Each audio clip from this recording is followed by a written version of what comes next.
In 1977, Britain tried to erase a punk song from history. Instead, it accidentally turned it into a legend. Days before Queen Elizabeth II's Silver Jubilee, the Sex Pistols dropped God Save the Queen, a snarling attack on the monarchy, the government, and the fantasy of British greatness. Radio stations banned it, stores pulled it, Parliament condemned it. Within weeks, the band's label lost approximately $250,000, including contract termination and manufacturing costs. According to unconfirmed reports, some store employees faced repercussions for selling it, and music charts were allegedly manipulated to keep it from reaching the top, though no conclusive evidence has been found. What was so dangerous about a 3-minute punk single? It mocked the monarchy and challenged Britain's future at a time when patriotism was practically law.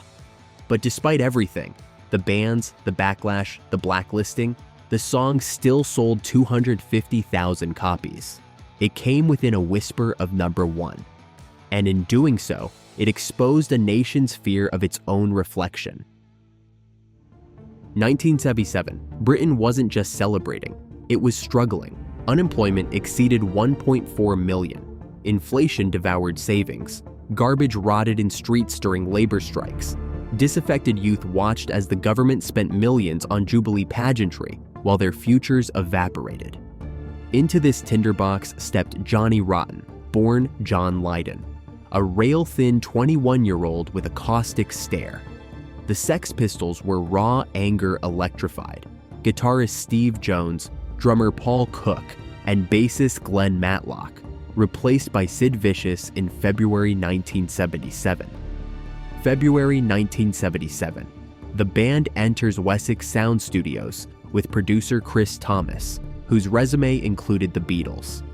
The song they created wasn't originally aimed at the Jubilee. According to Cook, "We weren't aware of it at the time. It wasn't a contrived effort to shock," though band members and manager McLaren later gave conflicting accounts about the song's intent.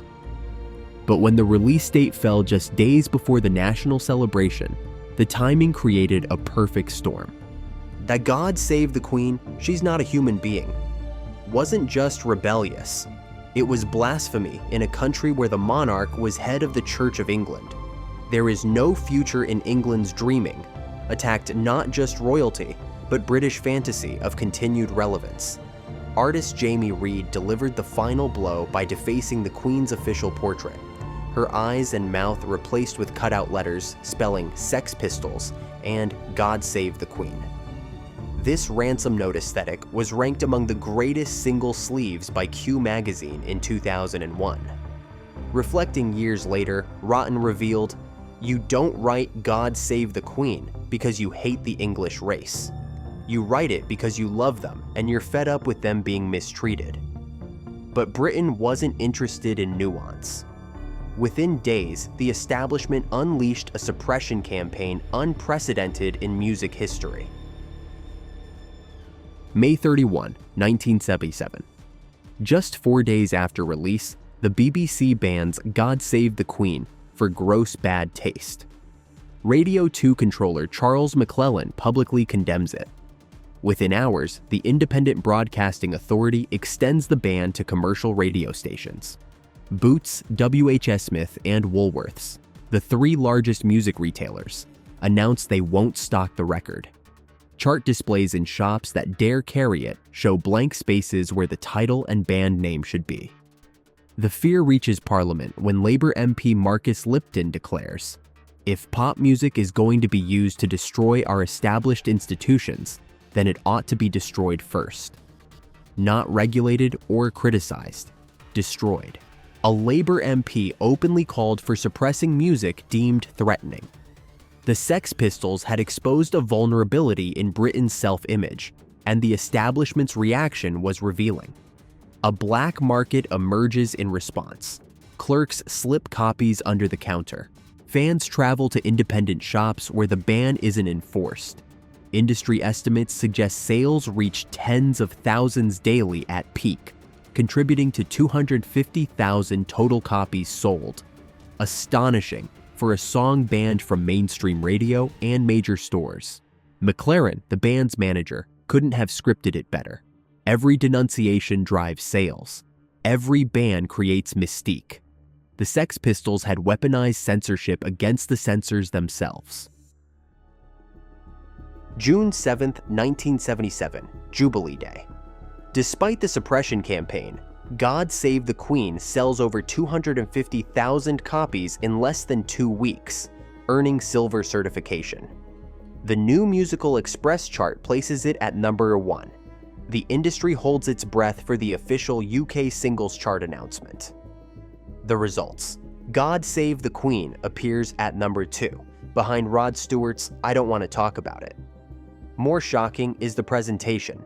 The chart shows a blank space where the title and band name should be. Virgin Records founder Richard Branson publicly accuses chart officials of manipulation, though no definitive proof emerged. Industry insiders leak that the Sex Pistols outsold Rod Stewart significantly. Record shops report the Sex Pistols single as their highest-selling record. Did the British phonographic industry alter the charts to prevent royal embarrassment? The official explanation cited sales data discrepancies, though critics questioned its validity. Unverified reports from alleged chart company employees claimed they received direct instructions to ensure the Sex Pistols didn't reach number 1 during Jubilee week, though no documentary evidence has surfaced to prove this. What's undeniable, listing a chart-bound song without its title was unprecedented. The controversy endures as one of rock's greatest chart scandals, with music historians still debating what happened. The true achievement transcended chart positions. A song erased from mainstream airwaves, banned from television, and unavailable in major stores, had become one of Britain's biggest hits. March 9, 1977, A&M Records executives signed the Sex Pistols outside Buckingham Palace, committing $180,000 for promotion and an album advance. Manufacturing begins on God Save the Queen. 6 days later, the contract is terminated. The official reason cites band behavior. They allegedly vandalized offices and verbally abused staff. Reportedly, A&M's corporate parent panicked about anti-monarchy content. A&M had already pressed 25,000 copies. Rather than release them, executives order every copy destroyed, a decision with significant financial consequences. The immediate loss? Approximately $50,000 in manufacturing wasted. The contract termination costs A&M an estimated $250,000, including advance, legal fees, and promotion commitments. The opportunity cost proved even greater. Those destroyed copies become legendary collector's items. By 2016, a surviving A&M pressing sold for approximately $25,000, with values likely higher today. With only 9 copies known to exist, A&M shredded what would become some of the most valuable vinyl ever pressed. Richard Branson's Virgin Records saw opportunity where A&M saw liability. Virgin's investment of approximately $75,000 turns into millions as the record sells 250,000 copies, despite retail and radio bans. While the controversy generates millions, little reaches the band. Manager Malcolm McLaren controls their business affairs, and band members later reveal they saw minimal profits. The working-class musicians who risked everything watch profits flow to executives and managers, including their own. As Johnny Rotten observed, the record companies made more money than we ever did. Their rebellion against the system had become a product of that very system. Early June 1977, drummer Paul Cook is ambushed by a mob wielding knives and an iron bar outside Shepherd's Bush tube station. They seriously injure him before he escapes. Days later, Johnny Rotten is slashed with a razor outside his home by alleged royalist attackers who scream "God Save the Queen" as they flee. The band travels with security for survival rather than status. Britain's tabloids fuel the flames. The Daily Mirror runs the headline, "The Filth and the Fury." Alleged royalist attackers, reportedly influenced by media portrayals, see the Sex Pistols not as fellow working-class voices, but as threats to national identity. June 7, 1977, Jubilee Day. Manager Malcolm McLaren executes his most audacious publicity stunt. He charters a boat named the Queen Elizabeth for the Sex Pistols to perform God Save the Queen directly outside Parliament during Jubilee celebrations. The band plays at full volume while passing Parliament. Police boats immediately surround them. The boat is forced to dock and 11 people are arrested, including McLaren. The band escapes arrest by slipping away in the chaos. Amid the controversy, band members reveal their motivations. Guitarist Steve Jones admits, "I've never had any connection to the monarchy. To me, it was just a laugh, a giggle." Glenn Matlock clarifies, "I've nothing personal against the Queen, but I do think she's a bit of a SOP to what's going on." Their comments reveal the gap between public perception and band intent. The establishment's reaction exposed precisely the authoritarian impulses the song was criticizing. By 2016, a pristine A&M copy sold for approximately $25,000, with higher values likely today. The single executives once paid to shred is now among the most valuable vinyl records ever pressed. The song's legacy reveals a truth. Art that authentically captures its moment becomes impossible to erase. Many institutions in Britain mobilized to silence these 3 minutes of music. They failed spectacularly. What began as provocation delivered something valuable, a documented moment when a society's anxieties were exposed through its reaction. Britain's establishment feared not just the lyrics, but the uncomfortable questions they raised about national identity, class division, and monarchy in modern society. God Save the Queen accomplished what meaningful art should. It forced difficult conversations, challenged comfortable assumptions, and demanded engagement rather than passive consumption. With just 3 chords, a sneering vocal, and the uncompromising vision of youth with nothing to lose.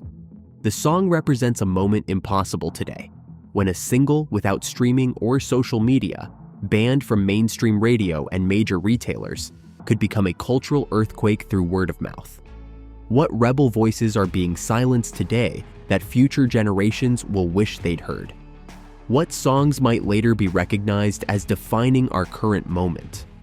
The questions God Save the Queen forced Britain to confront in 1977 remain relevant. If you remember when this song first exploded across Britain, share your story in the comments. Did you own a copy?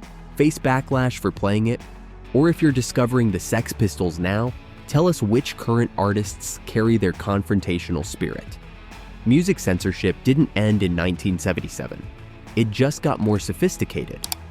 Would you recognize today's God Save the Queen if you heard it?